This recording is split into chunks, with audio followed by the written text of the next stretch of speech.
Hizb ut Tahrir বাংলাদেশের রাজনীতিতে গত এক মাস ধরে আলোচিত সমালোচিত একটি নাম।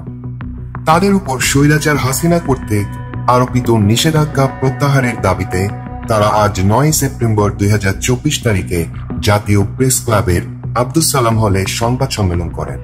সেখানে তারা বলেন, তাদেরকে ফ্যাসিস্ট হাসিনা সরকার 2009 সালে নিষিদ্ধ ঘোষণা করে সম্পূর্ণ আইন বহির্ভূত ও অসাংবিধানিকভাবে, এবং তারা জুলুম নিপীড়নের শিকার হয়েছেন গত 15 বছর ধরে। তারা 2009 সালে সরকারি নিষেধাজ্ঞাকে সম্পূর্ণ বেআইনি দাবি করেন এবং এর সম্পূরক প্রমাণাদি হিসাবে তাদের সুপ্রিম কোর্টের আইনজীবী অ্যাডভোকেট নূর মোহাম্মদ বলেন, সন্ত্রাস বিরোধী আইন 2009-এর 18-র 1 ধারায় সরকারি গ্যাজেটে প্রজ্ঞাপন দ্বারা নিষিদ্ধ করা না হলে কোন সংগঠন সন্ত্রাস বিরোধী আইন 2009-এর আওতায় নিষিদ্ধ হতে পারে না। অথচ সাংবিধানিক ধারা লঙ্ঘন করে শুধুমাত্র একটি প্রেস নোটের দ্বারা হিজবুত তাহরীরকে নিষিদ্ধ ঘোষণা করেছিল হাসিনা সরকার, এবং এর সপক্ষে কোনো আইনি ধারাও তারা উল্লেখ করেনি। এছাড়াও তারা বলেন, 2009 সালে নিষেধাজ্ঞার সপক্ষে কোনো আইনি ধারা উল্লেখ না করার ব্যর্থতা মুছতে 2013 সালে এই সংগঠনকে সন্ত্রাস বিরোধী আইন 2009-এর আওতায় নিষিদ্ধ সংগঠন হিসেবে তফসিলভুক্ত করে। এই প্রক্রিয়াকে তিনি বেআইনি বলে দাবি করেন। একই সাথে তিনি বলেন, জামাতে ইসলামী বাংলাদেশকে স্বৈরাচারী হাসিনা শুধু একটি প্রেস নোট নয়, বরং প্রজ্ঞাপন জারি করে নিষিদ্ধ করে। পরবর্তীতে বৈষম্য বিরোধী গণ আন্দোলনের ফলে গঠিত সরকার জামাতে ইসলামী বাংলাদেশের নিষিদ্ধের আদেশ প্রত্যাহার করেন। এই সিদ্ধান্তকে সাধুবাদ জানিয়ে তিনি দাবি করেন, শুধুমাত্র প্রেস নোটের ভিত্তিতে কোনো সংগঠনকে নিষিদ্ধ করা যায় না। আর হিজবুত তাহরীরের মতো নন ভায়োলেন্ট সংগঠন সংবিধানের 37, 38, 39, 41 অনুচ্ছেদ অনুসারে সাংগঠনিক অধিকার রাখে। অতীত ফ্যাসিস্ট হাসিনা সরকার গত 22 অক্টোবর 2009 তারিখে একটি প্রেস নোটের মাধ্যমে মিথ্যা, বানোয়াট ও উদ্দেশ্যপ্রণোদিত অভিযোগ তুলে স্বৈরাচারী কায়দায় হিজবুত তাহরীর বাংলাদেশে নিষিদ্ধ ঘোষণা করেছে। প্রেস নোটটিতে কোনো স্মারক নম্বর ছিল না। তথাকথিত ওই নিষেধাজ্ঞার আদেশটি সরকারি গেজেটে প্রকাশ করা হয়নি এবং এতে কোনো এসআরও নাম্বারও ছিল না। প্রেস নোটে কোনো আইনের উল্লেখ বা রেফারেন্স নেই। অর্থাৎ সম্পূর্ণ আইন বহির্ভূত প্রক্রিয়ায় হিজবুত তাহরীর বাংলাদেশকে নিষিদ্ধ করা হয়েছে। হাসিনা সরকার তার ফ্যাসিস্ট চরিত্রের কারণে হিজবুত তাহরীর বাংলাদেশের বিরুদ্ধে এই ধরনের ভিত্তিহীন অভিযোগ এনে সংগঠনটিকে নিষিদ্ধ ঘোষণা করেছে। একই সাথে হিজবুত তাহরীরের উপর নিপীড়নমূলক ও বেআইনিভাবে যে নিষেধাজ্ঞা আরোপ করেছিল হাসিনা সরকার, তা প্রত্যাহারের দাবি জানান। প্রেস ব্রিফিং এ উপস্থিত ছিলেন হিজবুত তাহরীর বাংলাদেশের মিডিয়া সমন্বয়ক ইমতিয়াজ সেলিম। হিজবুত তাহরীর একটি জঙ্গি সংগঠন। সাংবাদিকদের এই প্রশ্নের জবাবে তিনি বলেন, আচ্ছা, প্রথমে একটা বিষয় ক্লিয়ার করতে আপনাকে, যেটা আপনি বললেন জঙ্গি, এটা কিন্তু সাধারণ মানুষ বলেও না, কখনো বলেও নাই, আর সামনে কখনো বলবেও না। এই ট্যাগটা আমাদেরকে দিয়েছে জালিম হাসিনা। সহজ একটা কথা, হিজবুত তাহরীর বাংলাদেশে 2000 সাল থেকে আছে এবং আমাদেরকে নিষিদ্ধ করা হয় 2009 পর্যন্ত। আমাদের পাবলিক অফিস ছিল, আমাদের প্রত্যেকটা প্রোগ্রাম ওপেন প্রোগ্রাম ছিল।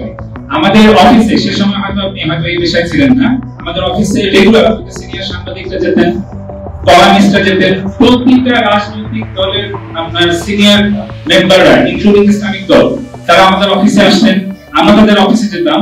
সবকিছু আমাদের ওপেন ছিল। এবং 2009 আমাদেরকে নিষিদ্ধ যখন করে দেওয়া হয় এবং এই জঙ্গি তকমা দেওয়ার চেষ্টা করা হয়, এর পরবর্তীতে এখন পর্যন্ত কোন রকমের ভায়োলেন্সের নমুনা এই জালিম সরকার প্রেজেন্ট করতে পারে নাই, আদার দেন স্বৈরাচারী কায়দায় এই কথাটা বলা।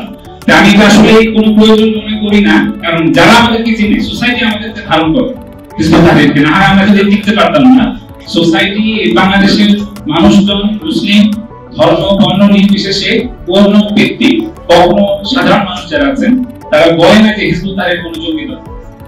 আমাদেরকে মূলত 2009 সালে, এটা আপনাদেরকে আমরা যে কিছু কাগজ দিয়েছি ওখানে এটা পাবেন, যে 2009 সালে বিডিআর যে আপনার হত্যাকাণ্ড হয়, মাসাকার হয়, মিটিং হয়, সেটা ঠিক 3 দিন পরে আমরা একটা লিফলেট ইস্যু করি এবং সেখানে আমরা বাংলাদেশের জনগণের যে সার্বভৌমত্ব এবং বাংলাদেশ যে মিলিটারি এটাকে ভেঙে দেওয়ার জন্য, এটা স্পাইনকে দুটুকরা করে দেওয়ার জন্য, মেরুদণ্ডহীন করে দেওয়ার জন্য চিরতরে বাংলাদেশের মিলিটারির ভিতর, আর্মি এবং বিডিআর এর ভিতর, সৈনিক এবং অফিসারদের ভিতর একটা আপনার ক্লাশ জিয়ায় রাখার জন্য যে সুদূর প্রসারী যে ষড়যন্ত্র, সেটারই একটা অংশ ছিল বিডিআর হত্যাকাণ্ড।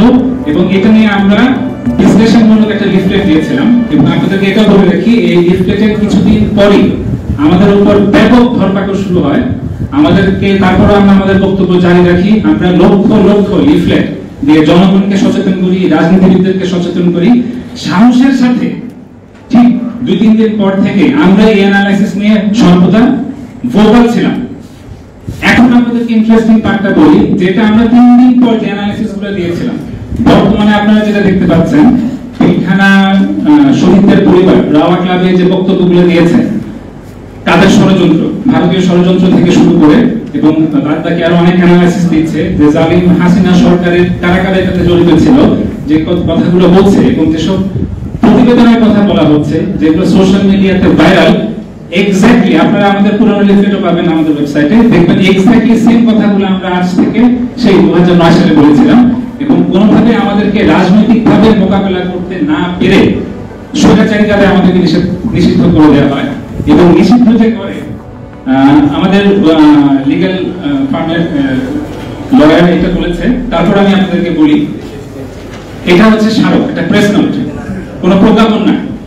এখানে কোনো, যেটা উনি অলরেডি বলেছেন, এখানে কোনো স্মারক নাম্বার নেই, কোনো এসআরও নাম্বার নেই, কোনো আইন, কোন আইনের আওতায় আমাদের নিষিদ্ধ করা হচ্ছে সেটা কথা বলা নেই, কোন আইনের কোন ধারা নিষিদ্ধ করা হচ্ছে সেটা কথা বলা নেই। আপনাদের জাস্ট অবগতির জন্য বলছি, ডকুমেন্টেশন গুলোতে আছে, কোন রাজনৈতিক সংগঠনকে যদি অ্যান্টি টেরোরিজম অ্যাক্টের আওতায় নিষিদ্ধ করতে হয় তাহলে অ্যান্টি টেরোরিজম অ্যাক্ট 2009 এর সেকশন 18 এর 1 উল্লেখ থাকতে হয় প্রজ্ঞাপনে, প্রজ্ঞাপন জারি করতে হয়। আমাদের ক্ষেত্রে আইন উল্লেখ করা দূরে থাক, ধারা উল্লেখ করা দূরে থাক, প্রজ্ঞাপন জারি করে নাই, শুধুমাত্র একটা প্রেস নোট, যেটা মুদি দোকানের আপনার যে বিল বানায়, মুদি দোকানের বিল নোটের মতন বলতে পারেন, কারণ বাজারে গেলে এরকম কাগজ পাবেন। এইভাবে স্বৈরাচারী কায়দায় ইন্টেলেকচুয়ালি অ্যাক্টিভ একটা ইন্টেলেকচুয়াল পলিটিক্যাল একটা লিডিং ফোর্সকে, একটা পার্টিকে এভাবে গায়ে জোরে নিষেধ করে দেওয়া হয়েছিল। আপনার প্রথম অংশের উত্তর। আর সেকেন্ডটা হচ্ছে আমরা যেটা অলরেডি বলছি, আমরা মাননীয় সচিব মহোদয়, সিনিয়র সচিব মহোদয় বরাবর, মানে হোম অ্যাফেয়ার্স এর জননিরাপত্তা বিভাগে আমরা পিটিশন দায়ের করেছি। আমি করেছি, আমার হয়ে আমাদের লিগ্যাল ফার্মটা এটা দরখাস্তটা দিয়েছেন এবং আমরা পরবর্তী স্টেপে এখন আপনাদের সাথে বসছি এবং আপনাদের সাথে বসার এটাও একটা আমাদের রিজন, কিছু মেসেজ আমরা দিতে চাই, আপনাদেরকে দিতে চাই যে আপনারাও, আমরা জানি আমরা কিন্তু এই ব্যানিং অবস্থায় 2009 থেকে নিয়ে 2024 পর্যন্ত অসংখ্য আপনার পলিটিশিয়ান, জার্নালিস্ট, সমাজের প্রত্যেকটা স্তরের মানুষদের সাথে কিন্তু আমাদের যোগাযোগ ছিল, আমরা কিন্তু এনগেজ হয়েছি। আপনাদের পত্রিকা অফিসগুলোতে গিয়েছি, হয়তো আপনারা ছিলেন না, অন্যরা কেউ ছিল, আমরা বিভিন্ন জায়গায় মিট করেছি এবং আমরাও জানি আপনারা সাহসের সাথে কথাগুলো তখন তুলে ধরতে পারেন না। কিন্তু এখন যেহেতু সেই পরিস্থিতি নাই, জালিমের ফ্যাসিজমের পতন হয়েছে, আপনাদের কাছে আমাদের রিকোয়েস্ট, কাইন্ডলি অবজেক্টিভ জার্নালিজমের চর্চা করবেন। আমরা কোনো ভায়োলেন্ট অ্যাক্টিভিটিসে কোনো কারো জড়িত ছিলাম না, এরকম কোনো দল আমরা না। আমাদের প্রত্যেকটা লিটারেচার যদি আপনারা পড়েন দেখবেন ক্যাটাগরিক্যালি আমরা বলি যে ভায়োলেন্স ফরবিডেন, হারাম। মতভেদ থাকতে পারে, রাজনৈতিক দার্শনিক আপনার মত পার্থক্য হইতেই পারে, ডিবেট হতে পারে, কিন্তু ভায়োলেন্ট অ্যাক্টিভিটিস আমরা কখনো অ্যাডপ্ট করি না। হ্যাঁ, আমরা এরকম দল না। তাহলে আমাদের উপর কেন এই বৈষম্যটা করা হচ্ছে? আমরা তো অভিনন্দন জানিয়েছি সরকারকে, খুব দ্রুততার সাথে তারা জামাত ইসলামের ব্যানিংটা উঠিয়ে দিয়েছে, যেটা ছিল প্রজ্ঞাপনের দ্বারা করেছিল। আমাদের তো মিয়া প্রেস নোট। আমরা যদি বলি জুলুম হাসিনা সরকারের ফ্যাসিজমের প্রথম ভিকটিম ছিলাম আমরা, হিজবুত তাহরির।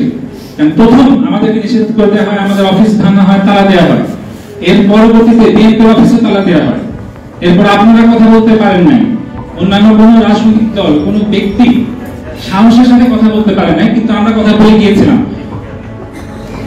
হাজারের কাছাকাছি হবে আমাদের ভাই জেল খেটেছে, ছাত্রত্ব নষ্ট হয়েছে, যারা চাকরি করতেন তাদের ক্যারিয়ার ডিস্ট্রয় হয়ে গেছে, কিন্তু তারপরে আমরা পিছপা হয় নাই। আমরা 15 বছর যাবত এই জুলুমের এগেইনস্টে আমরা প্রতিবাদ করেছি। আজকে শব্দ যেগুলো ইউজ করা হচ্ছে জুলুম, জালেম, সেগুলো আমরা সেই 2009 থেকে শেখ হাসিনা সরকারকে, জালিম সরকারকে, এগুলোর দ্বারা আমরা একাম করার চেষ্টা করেছি। আজকে আমরা আপনাদেরকে আমাদের পাশে চাই, যেটা আমরা না জোর করে আগের সরকার এটা আমাদের উপর চাপিয়ে দিয়েছিল। এই সরকার যে মেইন স্পিরিট যেটা গণ আন্দোলনের, গণ অভ্যুত্থানের, সেটা হলো বৈষম্য বিরোধী। তো এই স্পিরিট থেকে সরকার আজকে অন্তর্বর্তী সরকার এখানে আসছে। আমাদের আশা ওনারা জাস্টিস করবেন, এবং আমরা এটাও বিলিভ করি, এবং ওনাদেরকে আপনাদের থ্রুতে এই আহ্বানটা আমাদেরকে আমরা অবশ্যই করব, সেটা হচ্ছে কোন রকমের প্রোপাগান্ডা, কোন রকমের আপনার আবেগ, কোন মতাদর্শের ভিন্নতা, কোন ব্যক্তি, কোন গোষ্ঠী, কোন সংগঠন, এমনকি কোন বিদেশি ব্যক্তি, বিদেশি শক্তি, বিদেশি আপনার দেশের কোন চিন্তা ভাবনা, ভেস্টেড ইন্টারেস্ট দ্বারা প্রভাবিত হয়ে কোন সিদ্ধান্ত যাতে আমাদের বর্তমান সরকার না নেয়। কারণ তাহলে জনগণের কাছে, জনগণের চোখে তারা কিন্তু প্রশ্নবিদ্ধ হবে। কারণ যে বৈষম্য বিরোধের কথা বলেই এখন এই গণঅভ্যুত্থানটা সফল হয়েছে, এবং এটা হচ্ছে মূল স্পিরিট। আমাদের উপর থেকে যদি এটা উইথড্র করা না হয়, তাহলে কিন্তু বৈষম্যটা রয়ে গেল। পৃথিবীর বিভিন্ন দেশে এই সংগঠনটির উপর নিষেধাজ্ঞা রয়েছে। এই প্রশ্নের জবাবে তিনি বলেন, আচ্ছা, প্রথমেই বলে নিই, বিশ্বের বিভিন্ন দেশের বিভিন্ন রকমের রাজনৈতিক বাস্তবতা থাকে, এবং আমরা আপনাকে বলতে রিকোয়েস্ট করতে চাই, বিং জার্নালিস্ট, যে কোন কোন দেশে কি কারণে নিষেধ করেছে ওইটা আপনার একটু ডিপ ডাউন করবেন। যেমন ইউরোপে অনেক দেশে নিষেধ করেছে ইহুদিদের এগেইনস্টে কোনো কথা বলা যায় না, অ্যান্টিসেমিটিক লর কারণে। আবার উল্টার যদি দিকে তাকায় দেখেন, অনেক দেশেই হিজবুত তাহরির হবে। ফর এক্সাম্পল আমেরিকাতে হবে। আমরা যদি কোনো জঙ্গি দল হতাম, ভায়োলেন্ট কোনো দল হতাম, তাহলে আমেরিকান সরকার, আপনি কি মনে হয় আমাদেরকে নিষেধ না করে এতদিন বসে থাকতো? তাই এক একটা দেশে এক একটা রাজনৈতিক বাস্তবতা থাকে। আমাদের বাংলাদেশের অবস্থাটা আমরা রাজনৈতিক বাস্তবতা বললাম, হাসিনা সরকারের বিরুদ্ধে আমরা তাকে জালিম বলেছি, তার জুলুমের মুখোমুখি করেছি দেখে আমাদের উপরে খবরটা নেমে আসে। অন্যান্য দেশের বিভিন্ন রাজনৈতিক বাস্তবতা, ইউরোপ ম্যাক্সিমাম দেশ হচ্ছে অ্যান্টিসেমিটিক ল আছে। আমরা তো আমাদের বক্তব্য দিই, বের করতে দেন না, মিডল ইস্ট বা অন্যান্য দেশগুলোতে আপনার রাজতন্ত্রের বিরুদ্ধে কিছু বলা যায়, সব দলই আসলে যুক্তরাজ্যে যুক্তরাজ্যে হচ্ছে আপনার এই অ্যান্টিসেমিটিজমের কারণে করেছে। এই ফিলিস্তিন যে যুদ্ধটা হলো, ফিলিস্তিনের পক্ষে আমরা ইহুদিদের এগেইনস্টে কথা বলে দেখিতে পারে। আপনি যদি অস্ট্রেলিয়ার দিকে তাকান, কানাডার দিকে তাকান, সেখানে কিন্তু আপনার কিছু বললাম রাজনৈতিক একটা বাস্তবতা আছে। ইসরায়েলেও গাজার হত্যার বিরুদ্ধে কিন্তু ইসরায়েলও সেখানে কথা হচ্ছে, এবং সেখানে ধর্মপরিচয় বিরুদ্ধে সেখানে আপনারা ইহুদিদের বিরুদ্ধে বা গাজার পক্ষে কথা বললে আপনাদেরকে নিষিদ্ধ করা। আপনাদেরকে যে ইয়াটা দিয়েছি ওই কাগজটা ওখানে পাবেন। তারপর আমাদের অসুবিধার জন্য বলছি, যুক্তরাষ্ট্র, Australia, Canada, France, Denmark, Sweden, Netherlands, Ukraine, Sudan, Kenya, Tanzania, Indonesia, Malaysia, Lebanon, Yemen সহ অন্যান্য অনেক দেশে ইসরায়েলের লোক। আপনি যেটা একটু বেছে বেছে কয়েকটা দেশের কথা বলছেন, ওগুলোতে ম্যাক্সিমামই হচ্ছে অ্যান্টিসেমিটিক ল, আর তুরস্কে ওখানকার আলাদা রাজনৈতিক বাস্তবতা আছে। এছাড়াও তিনি স্বৈরাচারী হাসিনার নিপীড়নমূলক এই নিষেধাজ্ঞার বিরুদ্ধে বাংলাদেশের প্রবীণ কিছু বরেণ্য ব্যক্তির বক্তব্য তুলে ধরেন এবং এর লিখিত কপি সাংবাদিকদের মাঝে বিতরণ করেন। তিনি উল্লেখ করেন, বিশিষ্ট বুদ্ধিজীবী, রাজনৈতিক বিশ্লেষক ও লেখক জনাব ফরহাদ মাঝহার হাসিনা সরকারের এই নিষেধাজ্ঞার সিদ্ধান্তের তীব্র নিন্দা জানাতে গিয়ে বলেন, কেন হিজবুত তাহরির জননিরাপত্তার জন্য হুমকি হয়ে উঠেছে সরকার আর কোনো ব্যাখ্যা দেয়নি, কোনো প্রমাণও হাজির করেনি। জনাব ইমতিয়াজ সেলিম তখন আন্তর্জাতিক খ্যাতিসম্পন্ন মানবাধিকার সংগঠন অধিকারের 2009-এর মানবাধিকার রিপোর্ট উল্লেখ করেন এবং বলেন, এই নিষেধাজ্ঞা সংবিধান বিরোধী হিসাবে তারাও দাবি করেছে। দৈনিক আমার দেশ পত্রিকার তৎকালীন ভারপ্রাপ্ত সম্পাদক জনাব মাহমুদুর রহমানের বক্তব্য তুলে ধরেন। তিনি লিখেছিলেন, 2001 সালে বাংলাদেশের প্রতিষ্ঠা লাভের পর থেকে কর্মসূচি পালনে অন্তত দলটি মার্কিন এবং ভারতীয় উভয় স্বার্থেরই সরাসরি এবং কঠোর বিরোধিতা করেছে। বিশ্বের বিভিন্ন ইসলামিক রাষ্ট্রে মার্কিন সাম্রাজ্যবাদী আগ্রাসন পরিচালনা, অধীনতাকামী টিফা চুক্তি, মার্কিন স্বার্থ সংশ্লিষ্ট বহুজাতিক কোম্পানির সঙ্গে গ্যাস অনুসন্ধান চুক্তি ইত্যাদি প্রতিটি ক্ষেত্রে হিজবুত তাহরিরের অবস্থান ছিল মার্কিন স্বার্থ বিরোধী। অপরদিকে টিপাই মুখ বাঁধ এবং ভারতকে করিডর প্রদানের উদ্যোগের বিরোধিতা করে তারা আঞ্চলিক পরাশক্তিরও চক্ষুশূলে পরিণত হয়েছে। 2007 সালে প্রথম আলো পত্রিকায় হযরত মুহাম্মদ সাল্লাল্লাহু আলাইহি ওয়াসাল্লামকে ব্যঙ্গ করে কার্টুন চিত্র প্রকাশিত হলে দলটি জরুরি অবস্থার মধ্যেই কার্যকর প্রতিবাদ বিক্ষোভ গড়ে তুলেছিল।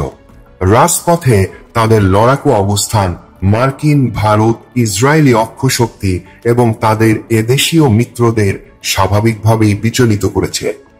হিজবুত তাহরিরের কার্যক্রম সংক্রান্ত সাংবাদিকদের প্রশ্নের জবাবে জনাব ইমতিয়াজ সেলিম আরো বলেন, সেটা হচ্ছে হিজবুত তাহরির এলিটদের একটা সংগঠন। এটা আসলে ভুল একটা কথা, আমরা এলিটিজমের একদমই বিলিভ করি না। এখানে যদি বলি হিজবুত তাহরির একটা ইন্টার সোসাইটিকে রিফ্লেক্ট করে। একটা সোসাইটিতে যতগুলো আপনার ক্লাসের মানুষজন আছে, প্রত্যেকটা ক্লাসের মানুষজন আপনি হিজবুত তাহরিরে পাবেন। হ্যাঁ, একদম বস্তি থেকে শুরু করে আপনার সমাজের উচ্চবিত্ত পর্যন্ত প্রত্যেকটা স্তরের মানুষই হিজবুত তাহরিরে আছে। পাবলিক ইউনিভার্সিটি, পাবলিক কলেজগুলোতে যেমন Hizb ut Tahrir active, private university গুলোতে হিজবুত তাহরির অ্যাক্টিভ।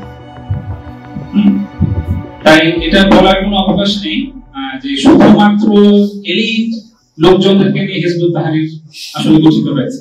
এটা একটা রং পারসেপশন, সামহাউ কেউ না কেউ এটা ছড়িয়ে দিয়েছে সোসাইটি।